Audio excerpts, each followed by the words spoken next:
नमस्कार मंडळी, श्री स्वामी समर्थ. स्वागत आहे तुमचं माझ्या यूट्यूब चॅनलवरती.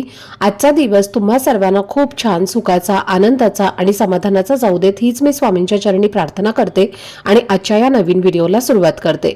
पण त्या अगोदर तुम्ही माझ्या चॅनलवरती जर नवीन असाल तर चॅनलला पण लगेच सबस्क्राईब करा आणि कमेंटमध्ये श्री स्वामी समर्थ लिहायला अजिबात विसरू नका.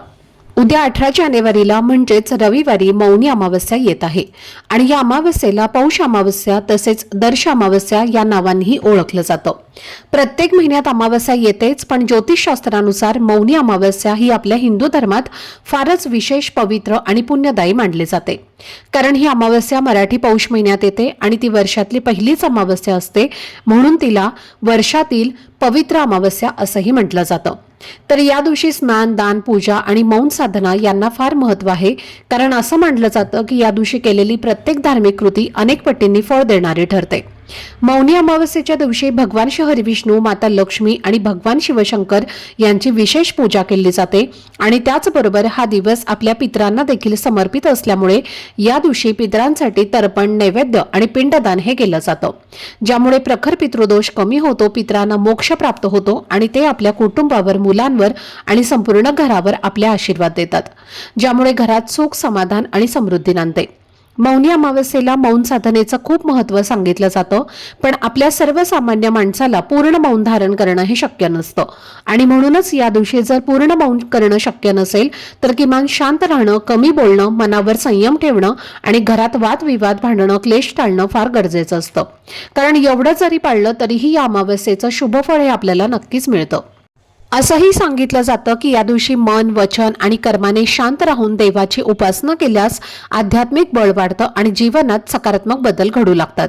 मौनी अमावस्या ही वर्षातली पहिली अमावस्या असल्यामुळे या दिवशी सर्वार्थ सिद्धी योग देखील निर्माण होतो आणि हाच योग सर्व अडचणी, संकट आणि नकारात्मक गोष्टी दूर करण्यासाठी अत्यंत प्रभावी मानला जातो.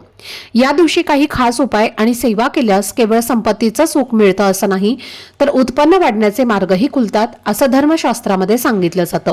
या दिवशी स्नानाला अनन्यसाधारण महत्त्व दिलं जातं आणि म्हणूनच अनेक लोक गंगा, त्रिवेणी संगम आणि इतर पवित्र नद्यांवर जाऊन स्नान करतात. पण प्रत्येकालाच अशा तीर्थक्षेत्री जाणं शक्य नसतं आणि म्हणूनच घरच्या घरीच आंघोळीच्या पाण्यामध्ये एक खास वस्तू घालून स्नान केल्यास पवित्र गंगेवर किंवा त्रिवेणी संगमावरती स्नान केल्याचं पुण्य मिळतं असं मानलं जातं. आणि असं स्नान केल्याने जीवनातील शत्रूंचा नाश होतो आणि 7 पिढ्यांचा प्रखर पितृदोष दूर होतो. कुटुंबावर वाईट संकट येत नाही आणि मनातील प्रत्येक इच्छा पूर्ण होण्याचा मार्ग मोकळा होतो. तर ही वस्तू नेमकी कोणती आहे, कोणत्या वेळेमध्ये स्नान करायचं आहे आणि योग्य पद्धत काय आहे, याबद्दलची संपूर्ण माहिती आजच्या व्हिडिओमध्ये मी तुमच्यासोबत शेअर करणार आहे. त्यामुळे व्हिडिओ हा स्किप न करता शेवटपर्यंत नक्की पहा, जेणेकरून तुमच्यापर्यंत योग्य ती माहिती पोहोचेल. आणि तुम्ही माझ्या चॅनलवरती जर नवीन असाल तर चॅनलला पण लगेच सबस्क्राईब करा आणि बेल आयकॉनला पण प्रेस करा, म्हणजे मी जेव्हा कधीही नवीन व्हिडिओज अपलोड करेन त्याचं नोटिफिकेशन सर्वात आधी तुम्हाला मिळेल आणि तुमचा एकही व्हिडिओ हा मिस होणार नाही. तसेच हाय बटनवर सुद्धा क्लिक करा. तर आजच्या या व्हिडिओमध्ये मी तुम्हाला जो उपाय सांगणार आहे तर हा उपाय आपल्याला उद्या खास रविवारी येणाऱ्या मौनी अमावस्येच्या दिवशी करायचा आहे. आणि हा उपाय अगदी लहान मुलांपासून ते घरातील मोठ्या व्यक्तींपर्यंत सगळ्यांनीच करायचा आहे. कारण हा उपाय खूप सोपा आहे आणि तो थेट अंघोळीशी संबंधित असल्यामुळे कोणालाही अवघड वाटणार नाही. तर या दिवशी जर तुम्हाला पवित्र तीर्थक्षेत्री, त्रिवेणी संगमावर किंवा तुमच्या घराजवळ एखादी पवित्र नदी असेल तर तिथे जाऊन स्नान करण्याचा शक्यतो प्रयत्न करा. कारण अशा ठिकाणी केलेल्या स्नानाला खूप मोठं पुण्य मानलं जातं. पण जर ते शक्य नसेल तर अजिबात काळजी करू नका, कारण घरच्या घरी सुद्धा मी सांगणाऱ्या काही वस्तू अंघोळीच्या पाण्यामध्ये टाकून तुम्ही हे स्नान करू शकता.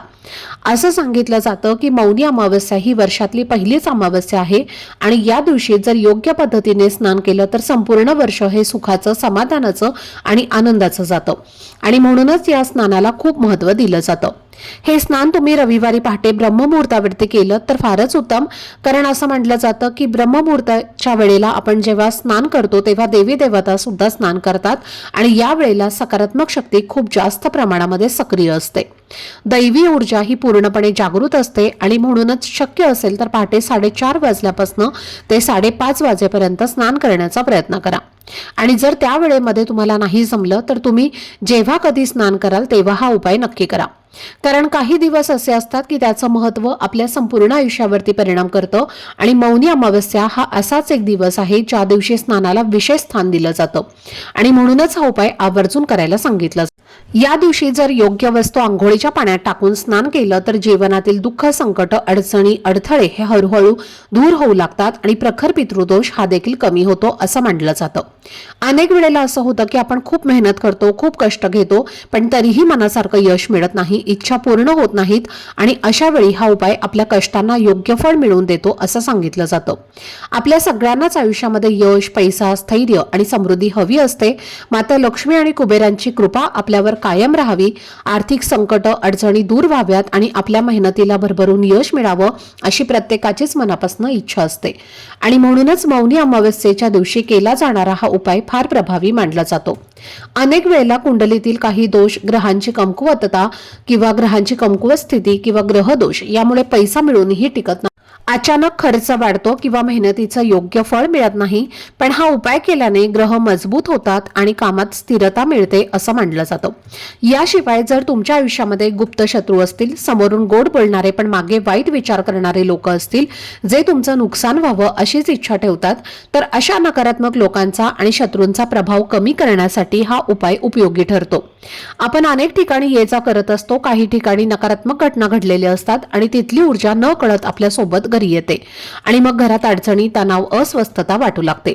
म्हणूनच अमावस्येसारख्या दिवशी केलेले शुद्धीकरणाचे उपाय हे फार प्रभावी ठरतात. कारण ही तिथी नकारात्मक शक्ती, वाईट प्रभाव आणि पितृदोष दूर करण्यासाठी खूप महत्त्वाची मानली जाते आणि म्हणूनच हा उपाय श्रद्धेने आणि विश्वासाने नक्की करा. आता हा उपाय तुम्हाला उद्या रविवारी अमावस्येच्या दिवशी करण्यासाठी सकाळी लवकर उठायचं आहे.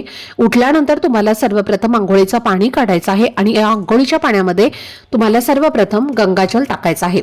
आता या दिवशी आपण पवित्र तीर्थक्षेत्री जाऊन स्नान करू शकत नाही, म्हणून आपल्याला आपल्या घरीच गंगाजल असेल तर ते तुम्हाला आंघोळीच्या पाण्यामध्ये टाकायचं आहे. असं म्हटलं जातं की या दिवशी गंगाजल हे अमृतासमान मानलं जातं आणि जर आपण हे गंगाजल आंघोळीच्या पाण्यामध्ये टाकलं तर आपल्या जीवनातील सर्व वाईट कर्म, वाईट भोग, दुःख, पितृदोष हे दूर होतात. आपलं शरीर हे अमृतासारखं शुद्ध आणि पवित्र होतं. म्हणून तुमच्याकडे जर गंगेचं पाणी असेल तर ते टाका आणि जर नसेल तर जिथे कुठे पूजा साहित्याचं दुकान आहे तिथे तुम्हाला मिळेल, तर ही गंगाजलची बॉटल तुम्हाला तिथून आणायची आहे आणि 1 चमचाभर गंगाजल हे आंघोळीच्या पाण्यामध्ये टाकायचं आहे. यानंतर पुढची वस्तू आहे ते म्हणजे मीठ. खडे मीठ जे असेल तर ते तुमच्याकडे टाका. जर तुमच्याकडे खडे मीठ नसेल तर बारीक मीठ असेल तर ते सुद्धा तुम्ही चिमूटभर आंघोळीच्या पाण्यामध्ये टाकायचं आहे. या दिवशी मीठ टाकून स्नान केल्याने आपल्यामध्ये जी काही नकारात्मक ऊर्जा आहे तर ती दूर होते आणि त्याने स्नान करणं खूप शुभ मानलं जातं. यानंतर पुढची वस्तू आहे ते म्हणजे तीळ. काळे तीळ जे आहेत तर ते आपल्याला आंघोळीच्या पाण्यामध्ये टाकायचे आहेत. अगदी चिमूटभर टाकायचे आहेत. पितरांना शांती मिळवण्यासाठी, पितृदोष कमी करण्यासाठी तिळाचा वापर केला जातो आणि म्हणून या दिवशी आंघोळीच्या पाण्यामध्ये काळे तीळ टाकून स्नान केल्याने पितरांचा आशीर्वाद आपल्याला मिळत असतो. तर पहा, देवतांच्या आशीर्वादापेक्षा सुद्धा पितरांचा आशीर्वाद हा आपल्यावरती असणं खूप महत्त्वाचं आहे. कारण जेव्हा पितृ आपल्यावरती प्रसन्न असतात तेव्हाच देवी देवता हे आपल्यावरती प्रसन्न होत असतात. आणि त्यानंतर सगळ्यात महत्त्वाची वस्तू टाकायचं आहे ते म्हणजे एक गुळाचा खडा. अमावस्येच्या दिवशी गुळ टाकून जर आपण स्नान केलं तर धनलाभ होतो. समृद्धीसाठी गुळ हा खूप फायदेशीर मानला जातो आणि म्हणून ज्योतिषशास्त्रानुसार अमावस्येच्या दिवशी गुळ टाकून जर तुम्ही स्नान केलं तर तुम्हाला प्रचंड धनलाभ होतो. देवी लक्ष्मी ही तुमच्यावरती प्रसन्न होते आणि यानंतर तुम्हाला या पाण्याने स्नान करायचं आहे. प्रत्येक वस्तू ही तुम्हाला आंघोळीच्या पाण्यामध्ये टाकत असताना ओम नमः शिवाय असं म्हणत टाकायचं आहे आणि स्नान करत असताना सुद्धा तुम्हाला ओम नमः शिवाय, ओम नमः शिवाय किंवा ओम नमो भगवते वासुदेवाय नमः या मंत्राचा जप तुम्ही करू शकता. स्नान करून झाल्यानंतर तुम्हाला खूप महत्त्वाचं एक काम करायचं आहे ते म्हणजे एका तांब्यामध्ये स्वच्छ पिण्याचं पाणी भरायचं आहे आणि त्या पाण्यामध्ये तुम्हाला काळे तीळ टाकायचे आहेत आणि हे जल जे आहे तर ते तुम्हाला दक्षिण दिशेकडे तोंड करून दक्षिण दिशेला अर्पण करायचं आहे.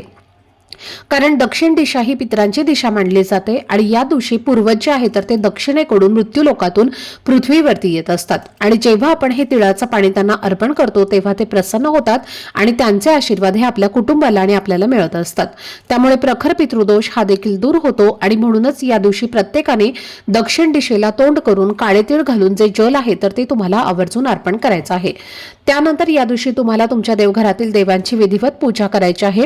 या दिवशी देवांना सुद्धा तुम्हाला स्नान घालायचं आहे आणि या दिवशी दह्याने स्नान घातलं तरी तुमच्याकडे दही असेल तर ते आवर्जून तुम्ही दह्याने देवांना स्नान घाला। दही नसेल तर शुद्ध पाण्याने किंवा तुम्ही कच्च्या दुधाने सुद्धा देवांना स्नान घालू शकता।